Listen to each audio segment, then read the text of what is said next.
जितेंद्र आव्हाड यांनी प्रभू रामचंद्रांच्या संदर्भामध्ये जे उद्गार काढलेत की प्रभू रामचंद्र मांसाहारी होते आणि प्रभू रामचंद्र यांनी शिकार करून त्या ठिकाणी वनवास कालखंड व्यतीत केला, अत्यंत मूर्खपणाचं विधान आहे।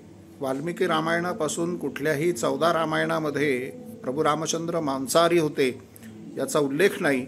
उलट फलमूल शिणव दांतो तापसो ब्रह्मचारिणव, प्रभू रामचंद्र फलमूल कंदमूल खाऊन ब्रह्मचर्य धारण करून 14 वर्ष त्या ठिकाणी राहिलेत असा उल्लेख येत असताना आज अयोध्येच्या संदर्भामध्ये अत्यंत मोठ्या प्रमाणावरती भारतामध्ये राममय वातावरण झालं असताना राक्षसांना जसा त्रास होतो त्याच पद्धतीचा त्रास जितेंद्र आव्हाड यांना होतोय आणि त्यांच्या या वक्तव्याचा मी निषेध या ठिकाणी करतो।